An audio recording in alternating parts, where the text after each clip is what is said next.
Jayo Radha Madhava Kunja Bihari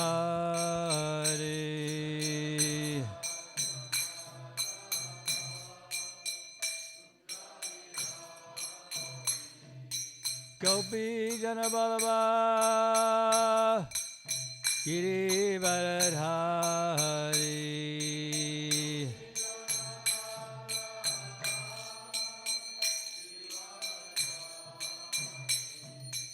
Gopi Janabalaba Giri Varadhari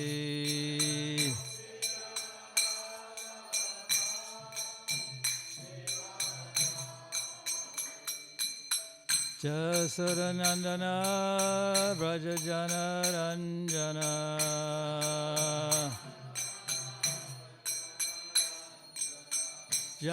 Jasodanandana Brajajana Ranjana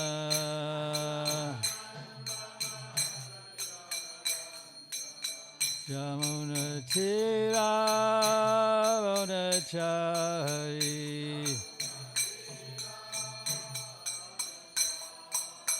Jamuna Tira Vonachari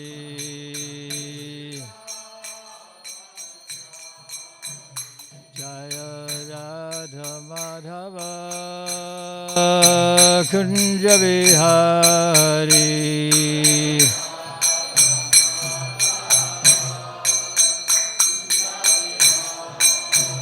Jaya Radha Madhava Kunja Bihari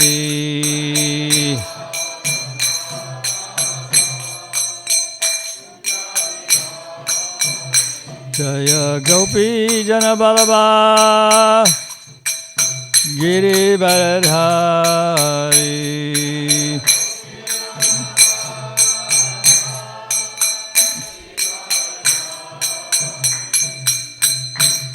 Jasodanandana Brajajana Ranjana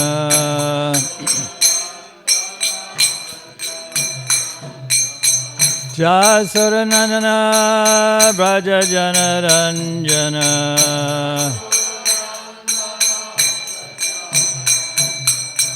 Jamuna Tira Vonachari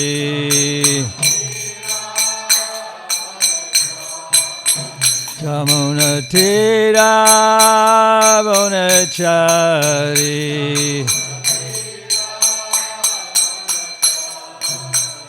Jaya Radha Madhava Kunja Bihari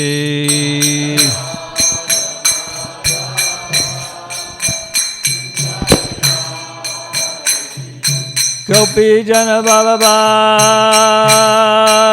Giri Varadhari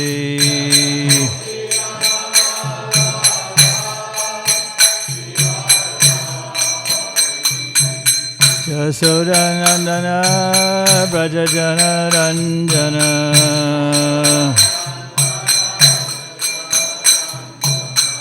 Jasodanandana Brajajana Ranjana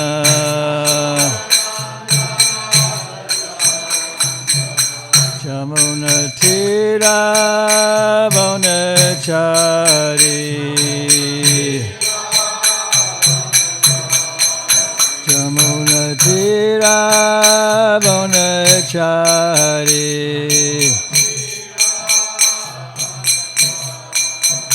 Jaya Radha Madhava Kunja Bihari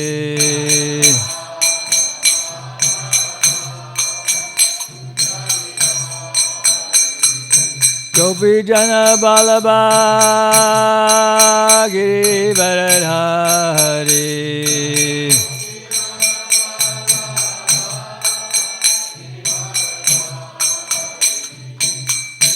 Jasodanandana Brajajana Ranjana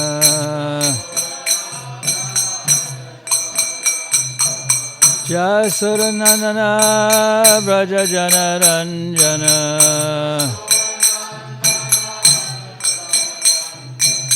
Jamuna Shri Ravonachari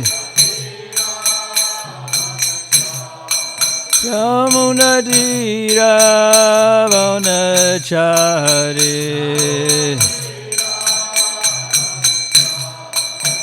Jaya Radha Madhava Kunja Vihari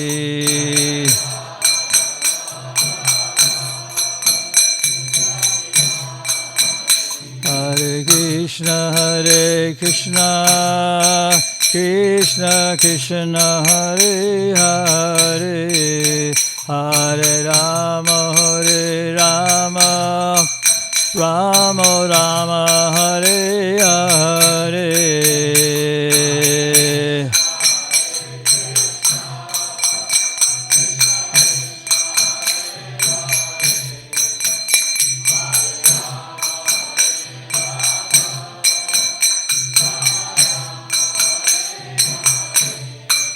Shri Krishna Chaitanya Prabhu Nityananda Shri Advaita Gadadhar Shivasadi Gaur Bhakta Vrinda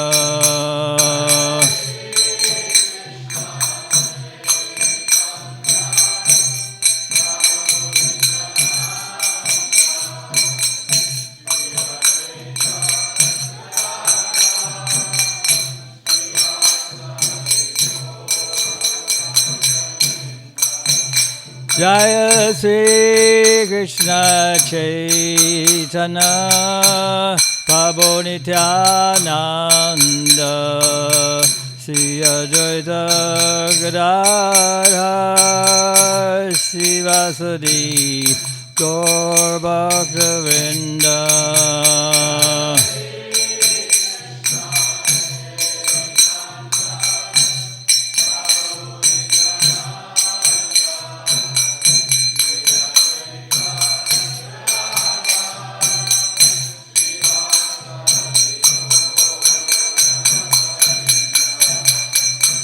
Shri Krishna Chaitanya Prabhu Nityananda Sri Advaita Gadadhar Sivasadi Gaur Bhakta Vrinda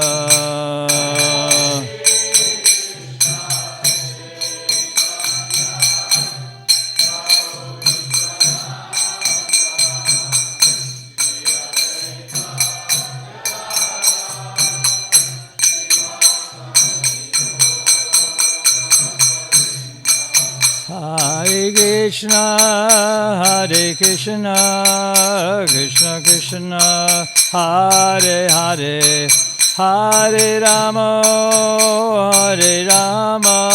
Rama Rama, Hare Hare.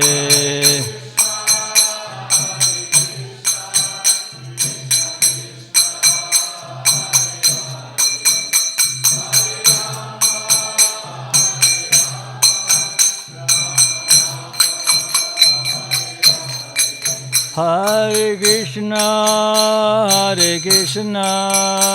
Krishna Krishna, Hare Hare, Hare Rama,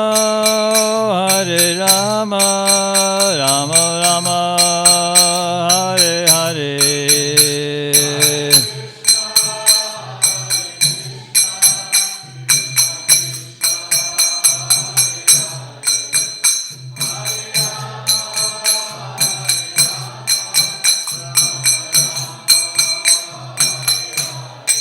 Hare Krishna, Krishna Krishna, Hare Hare, Hare Rama, Rama Rama, Hare Hare.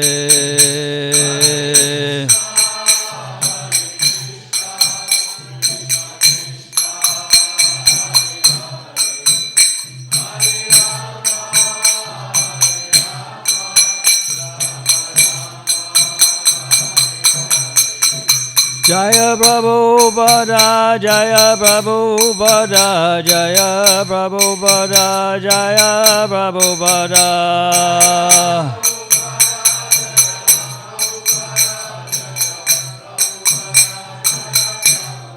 Jaya Prabhupada, Jaya Prabhupada, Jaya Prabhupada, Jaya Prabhupada.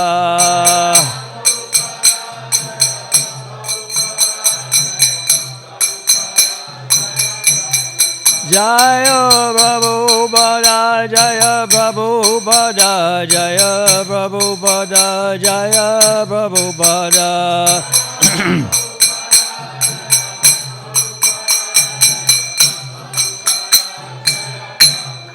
Jayam Vishnupada Paramahansa Parivrajikacharya Stotara Sada Shri Srimad His Divine Grace A.C. Bhaktivedanta Swami Srila Prabhupada Ki Jai. Jayam Vishnupada Paramahansa Parivrajikacharya Stotara Sada Shri Srimad Divine Grace Srila Bhaktisiddhanta Saraswati Thakur Maharaj Srila Prabhupada Ki Jai. Ananta Koti Vaishnava Vrinda Ki Jai. ISKCON Founder Acharya Srila Prabhupada Ki Jai.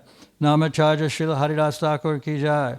Prem Jai Ho Sri Krishna Chaitanya Prabhu Nityananda Shri Radha Gadadhar Shivasadi Gaur Bhakta Vrinda Ki Jai. Shri Shri Radha Krishna Gopinath Shama Kunda Radha Kunda Giri Govardhana Ki Jai. Shri Shri Vrindavan Dham Ki Jai. Shri Shri Navadvip Dham Ki Jai. Shri Shri Mayapur Dham Ki Jai. Shri Jagannath Puri Dham Ki Jai. Tulasi Devi Ki Jai. Bhakti Devi Ki Jai. Ganga Maya Ki Jai. Jamuna Maya Ki Jai. Gaur Premanandi Hari Hari Bol. Shama Veda Bhakta Vrinda Ki Jai. All glories to the assembled devotees. All glories to the assembled devotees. All glories to the assembled devotees. All glories to Sri Sri Guru and Sri Gauranga. Narayanam namaskritam naram chaivam dhanutaram devam sarasvati vyasam tato jaya mudirayat nasaprayeshu abhadireshu nityam bhagavata sevaya bhagavati utama shlokir bhakti bhavati naishtiki. Because today is the disappearance day of Jayananda Prabhu, we're not going to be reading Srimad Bhagavatam as we usually do. In other parts of the world, especially in Mayapur, there's always a big celebration on every appearance day or disappearance day of anyone, like Vishwanath Chakravarti, Rupa Goswami, Sridhar Swami, and so on. It's a big celebration. It sometimes goes all day and into the night. There's an elephant parade. And anyway, we don't do that here. But since I had some personal association with Jayananda, I'm going to be talking about him today. I have some notes. I've done this before, but today I'm going to try to talk about some things that I haven't talked about before. This is not going to be necessarily in chronological order, just like the Srimad Bhagavatam is not in chronological order. The most important things are highlighted, and sometimes they even come before the other things. So that happens. So I'm going to try my best to be chronological, but I'm going to divert and segue into some other things that happened that I remember, that I know about. Jayananda was born in 1939 on April 27th. He died in 1977 when he was 38 years old. So he didn't live a very long time, but he had a very special life. Just like Shankaracharya, I think he was died at about 36, but he's very much glorified for what he did and for his intelligence. So I've made a few notes, and one of the things that's really important about Jayananda is that he was one of, maybe the only person when Prabhupada was on this planet that Prabhupada said that he attained the spiritual world. So I'm going to read from one of his letters, and he wrote a letter to Jayananda as if he were living after he had departed. I'm going to read from this letter.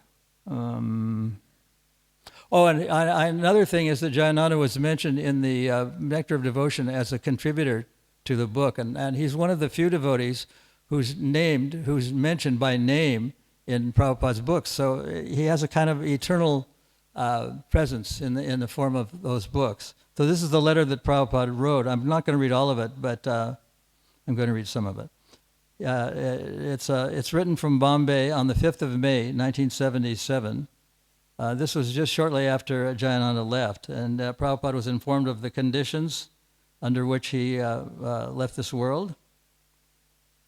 If you had any tinge of material desire, he writes, my dear Jayananda, if you had any tinge of material desire, you have gone to the celestial kingdom to live with the demigods for many thousands of years and enjoy the most opulent life of material existence. From there you can promote yourself to the spiritual world.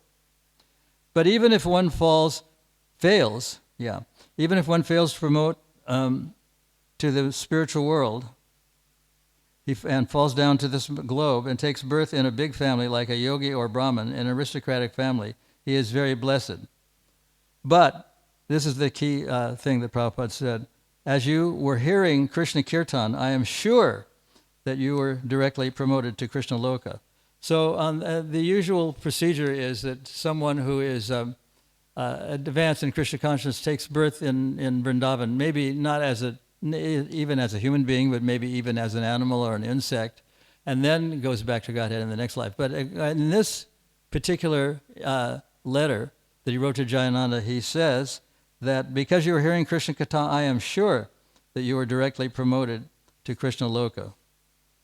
An interesting thing that happened was that that everybody liked Jayananda. I mean, he had all the qualities of the people we read about that existed maybe 500 years ago, Mongol Thakur and Vishwanath Chakravarti and others, but somehow we have some personal relationship with Jayananda.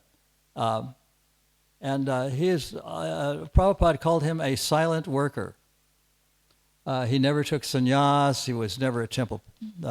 He was very briefly, but he was kind of an older person. We were in our early 20s, some were even teenagers when he joined. And he was about 30 or 32 years old, and we thought, oh, if someone that old is joining the movement, that shows that we're being very successful. So he was driving a taxi cab, but he was born in Dayton, Ohio, and he attended Ohio University and had a bachelor's degree in industrial engineering. But he ended up driving a taxi cab because he said he didn't really like the corporate world. He didn't really fit in. So he was doing something, that was very kind of simple, and it didn't require a lot of education. But he did it anyway because he liked it. And he after one day he came to the temple. I was in San Francisco, 1966, and very shortly after, because he was very mature and very friendly, he became the temple president. He was the oldest person there in the temple at the time, and it was a very unusual thing. He made friends with people who gave donations. There was a place where the devotees went to get donations for various things, and they really appreciated Jayananda Prabhu. There was a guy that sold bananas to the temple, and Jayananda called him Banana King Louis. That name kind of stuck, Banana King Louis. So he was working on the Rath Yatra car because he was very attached to Rath Yatra. There's and people wouldn't even see him, just his legs were sticking out from the chassis of the Rath Yatra car. And he was working very hard. And then one day, Prabhupada was having, in San Francisco, a darshan up in his room, and Jayananda had been working all night. He'd been up all night working on the carts. And so during the darshan, he was dozing off a little, starting to fall asleep. And every time he dozed off, the devotee sitting next to him kind of nudged him. And he said, how can you do this? Prabhupada is talking. So this happened about 3 or 4 times. And people thought that Prabhupada wasn't noticing this, but apparently he was. One of the things he said that leave to the guy sitting next to Jayananda is leave him alone. He's doing more work than all of you put together. Those are almost his exact words. He's doing more work than all of you put together. And he wasn't a sannyasi. He wasn't a GBC. He wasn't anybody, really important. That's why Prabhupada called him a silent worker. And he was very, very generous and very friendly. I mean, he had a car, And he gave it to me when I was a householder just to have, because I didn't live right in the temple and I had to drive. So he just one day gave, it was a Ford Fairline station wagon. I remember 1965 or something like that. And so then we decided to have a Rath Yatra in Los Angeles, and it was the first time that it had ever happened. And so we were looking for a place, and I was in a car with Chandanacharya, with Rameshwar, and a few other people, and Jayananda in his wheelchair. He couldn't hardly walk. He had leukemia. He had a terminal kind of cancer, and he wasn't slated to live very long. So, but we were looking for a place, and we drove around to downtown Los Angeles, to the Wilshire area, and we didn't see there were any people there. This was during the week, and I mean, it's a sort of automobile city. People have a lot of cars, and they just don't hang out or walk around any place. So at the very end of the day, not the end of the day, at the end of our sojourn, we went to Venice Beach, and Venice Beach has a kind of promenade that it's really part of Los Angeles, but they call it Venice Beach. It's like a suburb, and there's a street, they call it Oceanfront Walk, that goes right along the beach, and on one side is just sand and the Pacific Ocean, which is always blue colored, as opposed to the Atlantic, which tends to be dark blue or black. And we pushed this wheelchair down the whole length of Oceanfront Walk. And as we got to the end, a policeman was standing right in front of us with his uniform, a uniformed policeman, and he was standing like kind of blocking our way. And we thought, oh my God, I don't know if he's going to arrest us. Maybe we're not supposed to have a wheelchair on this street or something like that. And there was a lot of people out there. We even saw a guy that was a skateboard enthusiast, and he had a dog, a German Shepherd, that was pulling him along. It's a very weird place. It was full of tourists from all over the state, from all over the city, from all over the world. And this policeman just stopped us dead. There were about four of us walking down the street, and then all of a sudden, suddenly he stopped this pose and put his hand out as if to shake hands to Jayananda, because Jayananda was in the wheelchair. And he said, "My name is Sergeant White, and I don't know if you know about this, but one of your men saved my partner's life. It was in downtown Los Angeles. There was a gunfight, and one of your men saved my partner's life, and I want to thank you from the bottom of my heart." And then after this incident, I mean, this was, and we never found out what actually had happened, or who the devotees were, or what, or who was saved, or anything. But after that incident, we decided that this is the place where Rath Yatra should be. First of all, there's a lot of people. Secondly, the police department would not ever block us or give us any trouble. So we decided to have it down there. And Oceanfront Walk is a kind of a long boulevard. It's about 2 or 3 kilometers long, and you just see the ocean and the sand on one side, and on the other side there's a few buildings. So I was organizing this with another devotee named Babu Burhan. He's a New Yorker. I don't know where he is now, but we decided to make this a big event because it was the very first time it would take place in this city, and this city was a well-to-do city. It wasn't, it's like Los Angeles. It's very sunny and warm, and people seem to there's a lot of Hollywood people that live in there. Hollywood is part of Los Angeles. So we decided to have it there. And there's at the end of the walkway, there's a grass area it's about 4 acres of grass, and it borders right on the sand. So it's a perfect place to end the thing. So we decided to have a lot of displays on this grass area. What we did was we made a chart, Babu Burhan and I, and it had on one axis it had the names of all the devotees that lived in Los Angeles. There's about 40. And on the other axis, the days of the week, the times, the dates, and everything. So everyone had something to do. Every single person got involved because they were on this schedule, on this roster, so to speak. And so we decided to make it a very memorable event. And at one point, we went to a place east of Los Angeles called Riverside. In Riverside, they train wild animals: tigers, lions, elephants, cheetahs, jaguars, some of the most violent animals, and they cut their nails. So, and they teach them how to jump on people without harming them. That's Hollywood for you. That's what happens. They're wild animals, but they're tame. They're tame. Teachers teach them how to jump on people without hurting them. So we went up there, and we said we want to purchase the use of 3 elephants, and they were kind of like bewildered that we would ask for elephants of all things. And they said, well, we can let you have the elephants, but their trainers have to go with them. Each elephant had a mahout or a trainer. So that was done. And it was a little expensive, but it was done. And we had a contract, and they agreed. And this was just days before the event went on. So, and then to make it very special, or to make it very colorful, we organized 3 people to sit on the backs of the elephants, dressed like clowns. They were completely painted with their faces and their arms and everything, men and women.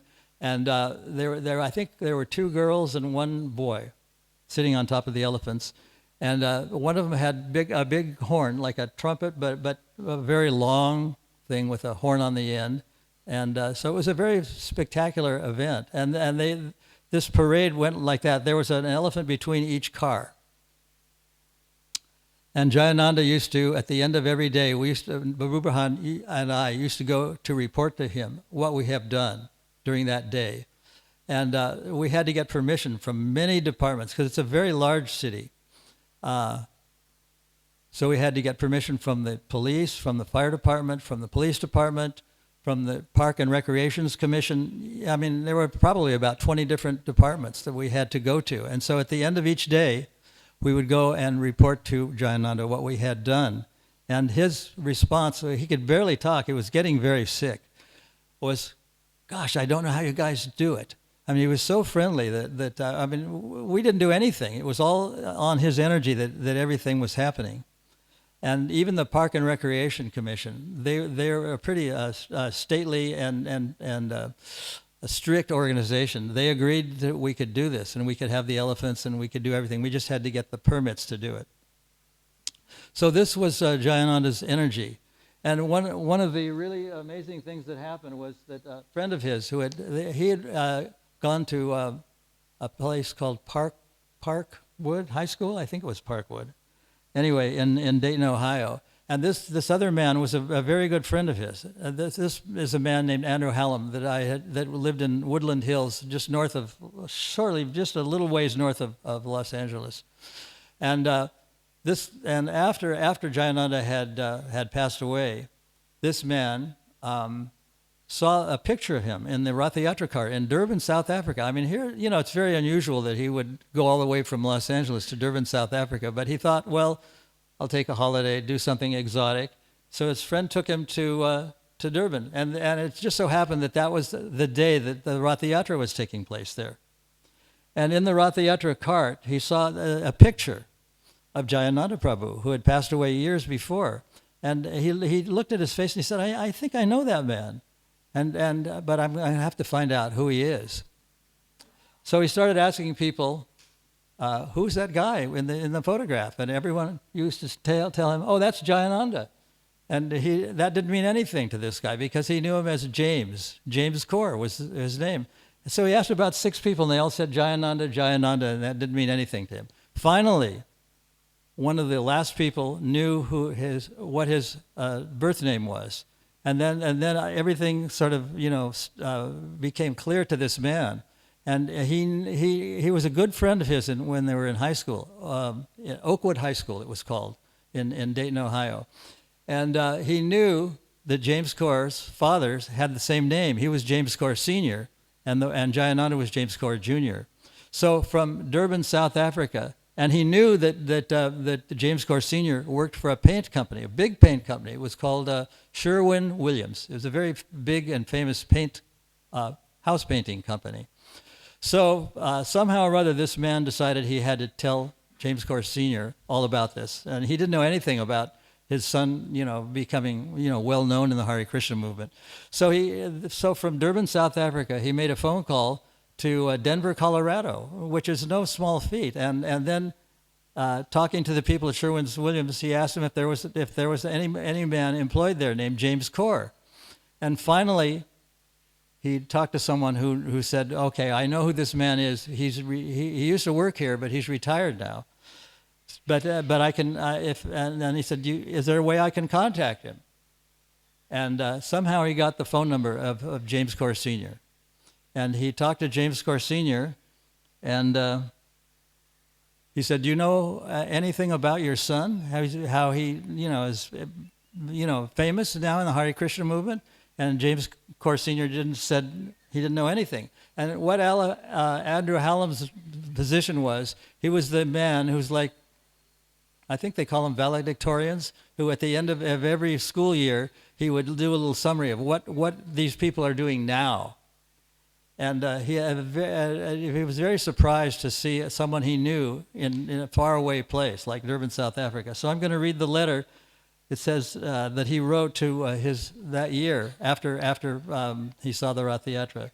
"Dear Oakwood High School," I'm not going to read all of it. "Dear Oakwood High School classmates and friends, I want to tell you about my Christmas vacation trip to Durban, South Africa. This letter is about one of our classmates, Jim Corr. While in Durban on December 29th and 30th, 1989, I attended each day the Hare Krishna Festival of the Chariots, being held on the beachfront. To give you an idea of the size of the festival, they fed 52,000. I mean, it's not completely accurate, but this is what he wrote. They fed 52,000 plates of food on the first day. It was vegetarian food and given free to all who had wanted it. And it was tasty, ! The chariot was 45 feet tall, which is pretty accurate. It carried about a dozen people on it, throwing candies to the crowd. It was being pulled by members of the movement. The first day of the festival opened within a parade along Durban's Golden Mile in front of all the luxury hotels.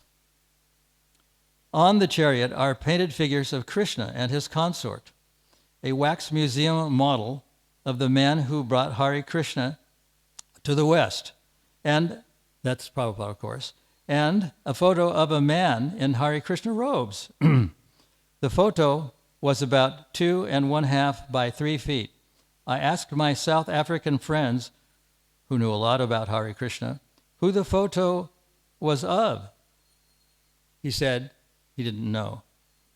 The second day of the festival, my friend drew me into a conversation with a French woman who had lived in South Africa for 20 years and had been in the Hare Krishna for 11 years. I told her about my classmate who died in San Francisco in 1977 while active in Hare Krishna. She asked his name. I'm going to read this. I told her that she told me that it was Jim Corr. She asked me if he didn't recognize him because Jim Corr or Jayananda was shaved up, and he looked very different because of that. When he knew him, he was like 18 years old or 17 years old and was going to high school, and he had long hair. She told me it was Jim Corr, 2 exclamation points. They call him by his Krishna name of Jayananda, but she knew his Jim Corr name too, and she knew about his college degree. I was flabbergasted, to say the least. That day I spoke to about a dozen Hare Krishna members who all knew the full story of Jim Corr, or Jayananda, as they always call him. They all know about his death from leukemia, his strength at the end of his life, and his devotion to the Krishna movement. And these people, by the way, Andrew Hallam, who used to live in Woodland Hills, north of Los Angeles, is no longer living. This is from 1977. He was already in his 40s or 50s. These people have not been to the USA and probably joined Hare Krishna after Jim died in 1977, but they all knew about him. Here are some of the stories they told me. Jim took money that Mr. and Mrs. Kaur sent him for painkiller prescriptions and used it instead to design and build bigger and better chariots. Jim is responsible for the development of the Festival of the Chariots. And they held these festivals worldwide. Once a year, they have a day honoring Jim, and they fast on that day.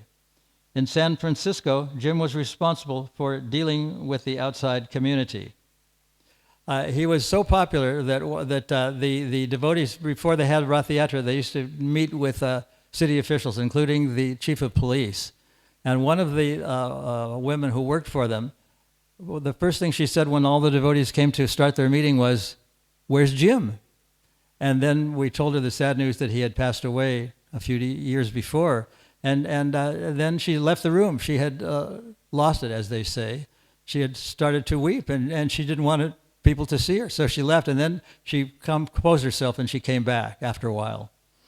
So she was one of the people. There were many people who had that kind of relationship with him, that they thought he was a special person, not just a friendly person, but a special person. People who didn't like dealing with Hare Krishna's folk did like to deal with Jim. Jim is mentioned in one of the books written by the man who brought Hare Krishna. That's Nectar of Devotion. The book is Nectar of Devotion. In their South African newsletter that was being passed out at the festival, Jim is quoted, telling about the first festival in San Francisco in 1970s, saying how primitive that chariot was in comparison to the present chariots, at least in Durban. That chariots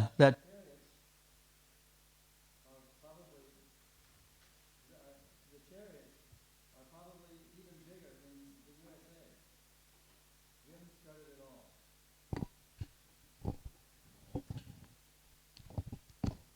I can talk loud if I have to.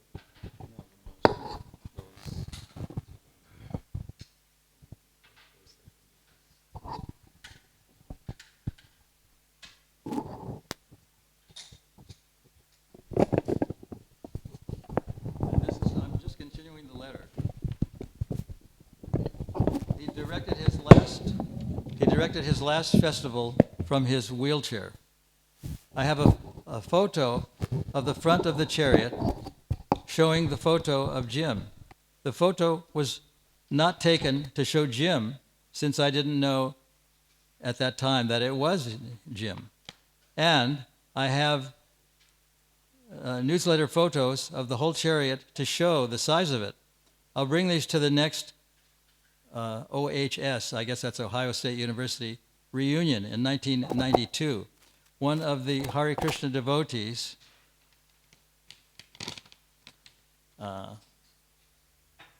narrated. He doesn't need anything to perfect. I was repeatedly asked, what was Jim like in school?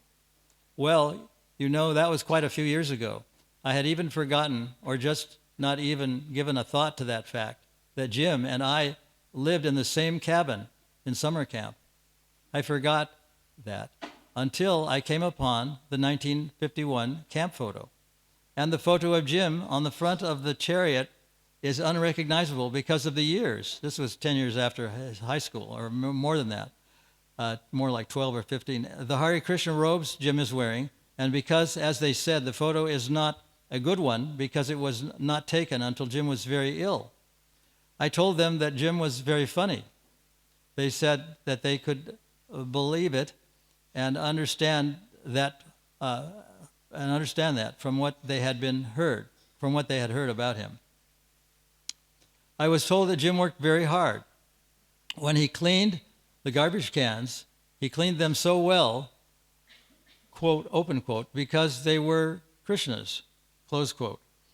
New devotees would see his work and think, quote, open quote, if this is how thoroughly the garbage cans have to be cleaned, how much more important work is done? How much more important work is to be done?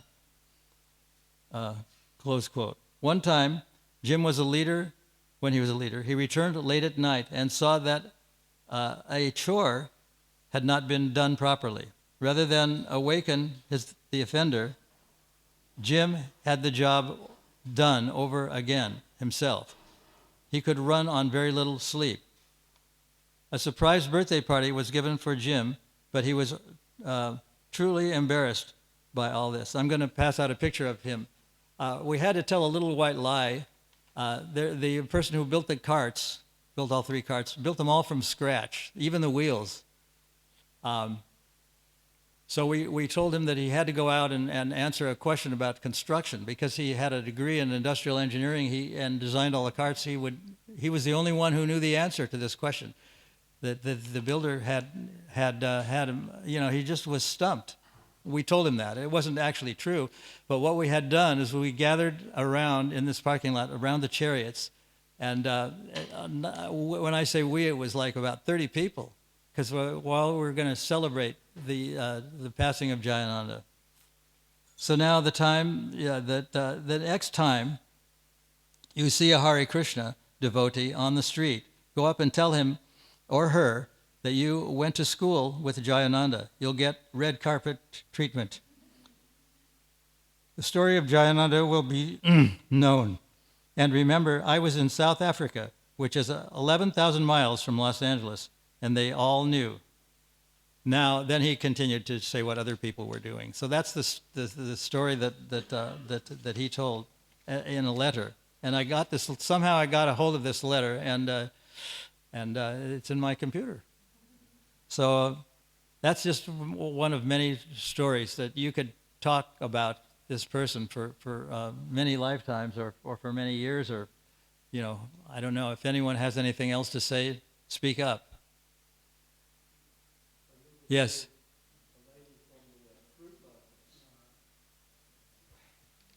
A lady from the fruit market. And she'd heard about him passing. She was very upset. But he seemed to have that same very friendly effect on everybody. Well, I'm going to add one thing, that when we wheeled him out and his wheelchair out to the Ratha Yatra carts, he insisted on speaking, but he could hardly talk. He couldn't walk, he couldn't talk, but he somehow or other stood up, and in a very weak and warbly voice, he started talking about how important Ratha Yatra is. So I have a picture of this event, and I'm going to pass it around for you to look at.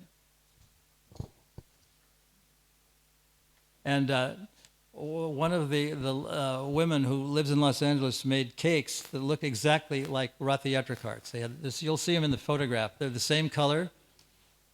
I think. Yeah, there's one there. And she used donuts for wheels. And he loved this prasadam. But he didn't, although it was made for him, he didn't take any of it himself. He gave all the pieces that he got to the children. And this is another photograph of them, the children getting his cakes. So he could barely stand and barely talk, but he stood up and glorified Ratha Yatra. So that was a very, and then, this is the last thing, at the Ratha Yatra festival, it just so happened that one of the devotees, this is very rare, happened into the office of CBS. That was one of the big 3 networks, CBS, ABC, and NBC. And had pictures of a Ratha Yatra, and tried to convince the man that, well, this is a good piece of news. Why don't you put it on the news? And the news is when it's shown at any time, it's usually about plane crashes, about football games, about politicians condemning one another, and murders, and all. So this was the only positive thing. And that night, after the Ratha Yatra, I gathered with about 4 or 5 devotees in Rameshwar's room, and we watched the evening news. And it just so happened that the reporter, who used to work for another program called 60 Minutes, I don't know if you know 60 Minutes, but it's a program that always tries to look on the dark side of everything. So this man was sitting to give a report about the Ratha Yatra, and right behind him, the whole wall behind him was a picture of the Jagannath Puri temple. I don't know where they got it, but they had it. And out of all these, there were about 100,000 people gathered. It was a big thing. This reporter happened to just happen. It was Krishna's arrangement, but it seemed like it was just fate or destiny or something like that, or providence, that she happened upon Mr. and Mrs. Kaur, Mr. James Kaur Sr. and his wife. And she asked them, where are you from? What part of this city? Or what part of the state? Or what part of any state? And they said, oh, we're from Denver, Colorado. And she was very shocked. And she said, well, what brings you all the way out to here? That's halfway across the country. That's like 1,700 kilometers away. And they told her, my son built designed these chariots and built them. And he died about 3 or 4 months ago. And that became the soundbite for the news. And we all saw this on television after we were watching Ed Bradley and all the horrible things that are on the news. The last thing, about 7 minutes, was about Mr. and Mrs. Kaur and James Kaur and the origin of the charts. So that it made the whole effort. It was a kind of a proof that this was the right thing to do. So that was the end of the festival. It ended in a very positive way. So, of course, there are many things that we could say about Jayananda and the contacts he had with a lot of people. But if there's anything, I mean, I've tried to be as chronological as I could, but I know I've missed a lot of stuff, and maybe some of you have heard some things that I haven't heard. If you do, just speak up or ask anything. That maybe I have heard some things that I need to be reminded about. Yes?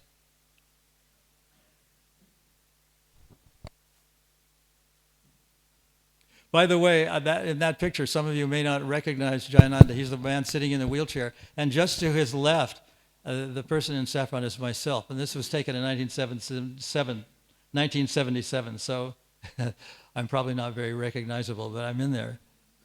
Go ahead, Ramai, Maharaj. Yeah, I read that in the early days of San Francisco, Jayananda would like to come to Prabhupada's classes in the morning because the hippies were still asleep, and quite often he was the only one there. And there was Prabhupada giving the class, and only Jayananda was listening. And then later on, Prabhupada cooked some prasadam and just fed only Jayananda. Prabhupada actually cooked the prasadam, and the description was there was no conversation practically. That Prabhupada giving Jayananda more and more prasadam, and he was the only devotee there. That reminds me of one incident that occurred when in the temple in Los Angeles, the proprietor of the temple, the president, so to speak, hired a hospital bed, and this hospital bed was erected inside of a flat that all devotees lived in. And he used to get prasadam from this one woman who made the cakes. And he asked her, one day he asked someone to ask her if she could make pakoras. And she said, yeah, I know how to make pakoras. So a little later that day, they brought a whole tub of these. There were about 50 pakoras in them. And the guy was practically dead. He was so sick. But he ate the whole tub of 50 pakoras. And people were just amazed. Yes? I just read a little. This is from my Vaishnava phone app. And it's got a whole list of Jayananda's glories in there. I'll just read one small paragraph. Once a new boy at the temple wanted to do some service and was asked to help with the trash, the garbage. The weekly trash run was done by Jayananda, who cheerfully took the little help the boy gave. Later, when the boy became a devotee, he remembered thinking, if the garbage man at this temple can be so blissful, just imagine what the rest of the devotees are like. I want to read one last thing that I was going to read before, but somehow or other it slipped my mind. And this was found. I recently found it on the Google or on the net. I don't know if it was on Google or what, but it's called A Hospice Miracle, Serving Jayananda's Mother, thanks to Suvarna Radhika. She was the one who wrote this. Thanks to Suvarna Radhika Mataji for showing this. Derived from a letter by Kalindi Dasi and her spiritual master Chandra Muli. A hospice miracle seeing Jayananda's mother. His mother was called Jane Kaur. and so she passed away sometime after he did, which is kind of unusual right there because, usually the mother passes away after the son does, but it was just the other way around. So she said in mid-July, this is the letter, in mid-July I started wearing tilak to my work in the hospice. I thought that since many other spiritual practitioners were expressing their faith by wearing crosses, doves, silk threads, pentacles, and other items, I would wear my tilak, which tells the world that I am a devotee of the Lord. And I found that wearing tilak at work has opened the door for spiritual questions and conversations. So this is another way of saying it's very important to always wear a tilak. It just happened that I'm not reading this because I have an axe to grind, but I think it's a very true thing. In the morning of Monday, August 6, 2007, after our daily report and medical staff checks, we began our usual tasks of caring for the patients. As ours is only a 10-bed facility, we are able to give loving care to each patient individually.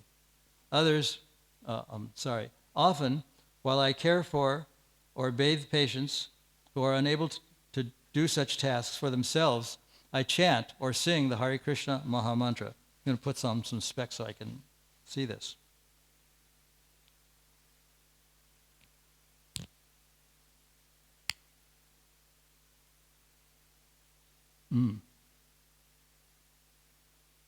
On this particular morning, I was caring for a woman named Jane Kaur, who had been with us for almost a week.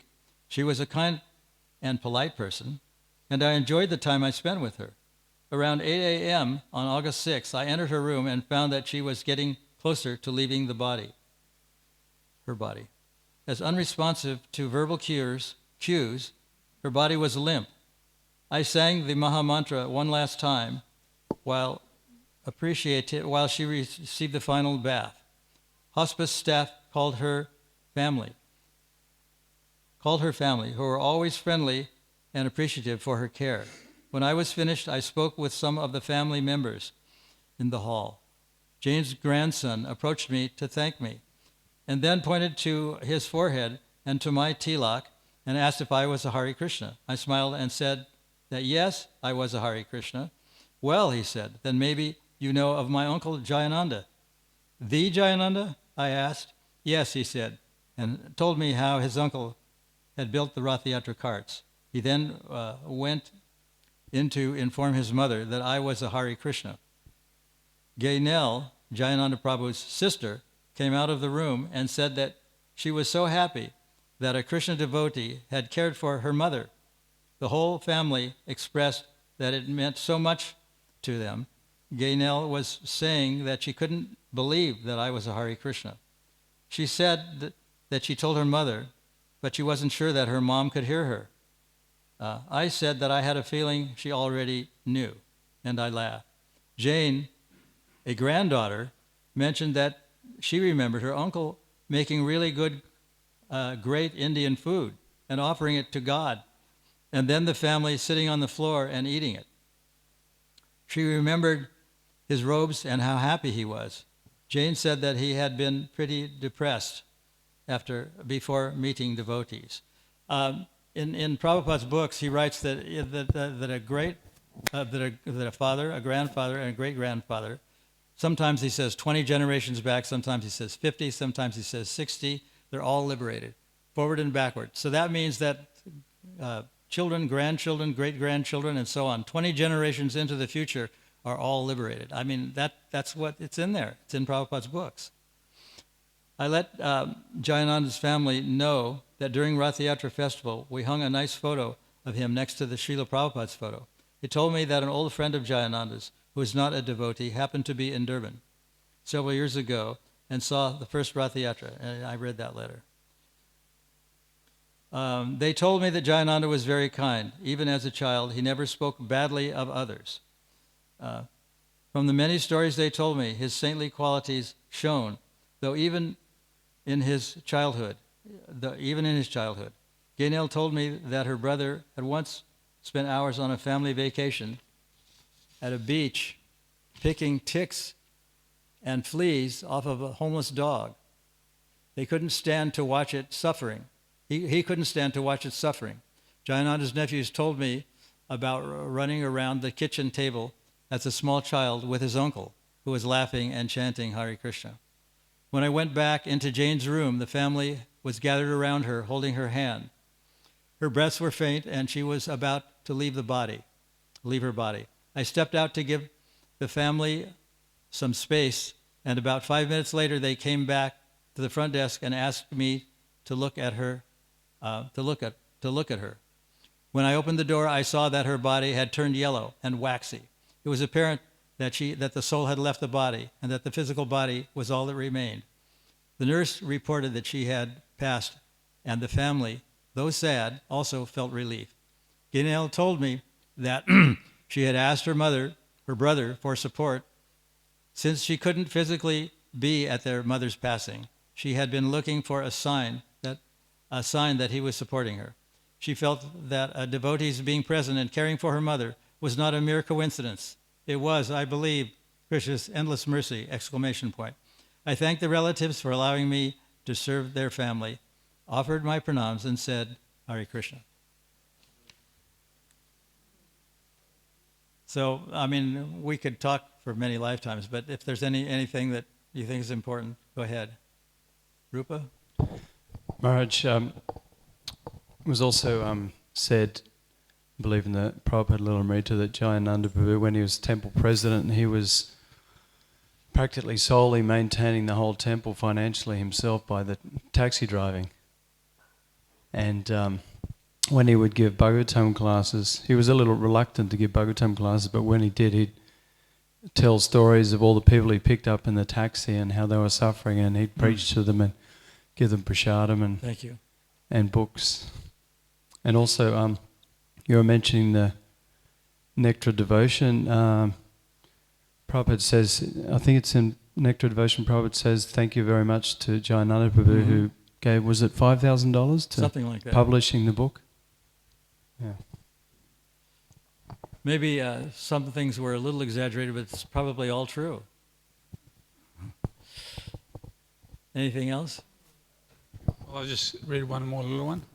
This is about his service attitude. Jayananda was an expert at everything: cooking, preaching, deity worship, public relations, sankirtan, selling incense, construction, and anything that it took to spread Krishna consciousness. He was a tireless worker, first to rise in the morning and the last to sleep at night. He was always running out to get flowers, washing dishes, cleaning the kitchen, or taking out the trash. Whatever service he was given, he would make sure that it was done, no matter how busy he was or how much personal hardships he had to endure for it. No matter how hard he was working, he would never stop for a nap during the day. He seemed inexhaustible. Thank you. So this gives us a little glimpse into the lives of people like Pundarik, Vidyanidhi, Ramananda Roy, and the Goswamis, what they were actually like. They were very friendly, always good-natured, and turning positive things into negative things. One of the things that is written in a book is that when he passed by, he was in Fisherman's Wharf sometimes. That's part of San Francisco, Fisherman's Wharf. And there was a guy that was selling lobsters to the people. And he had a habit of throwing hot, sticky water onto the devotees when they passed by for Harinams. And it so happened that Jayananda made friends with this guy. He said, thank you for participating with our Harinams. And from there on, it became a very friendly conversation. You were going to add something?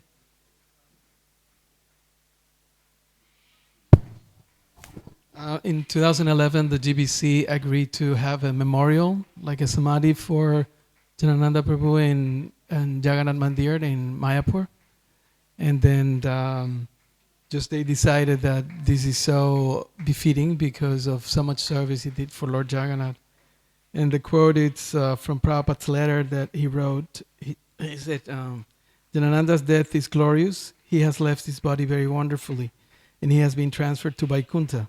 Everyone should follow the example of Jayananda. I am very proud that I had such a nice disciple. If possible, Jayananda's picture should be hung in the Rath of Lord Jagannath and in all of our temples, a day may be set aside for holding a festival in his honor, just as we do in the disappearance day of the other great Vaishnavas. Thank you. Very good. You had your hand raised, Doctor? No? Okay. I think that's all we probably have time for, although we could go on for many lifetimes. Hare Krishna. Jayananda Prabhu ki jai.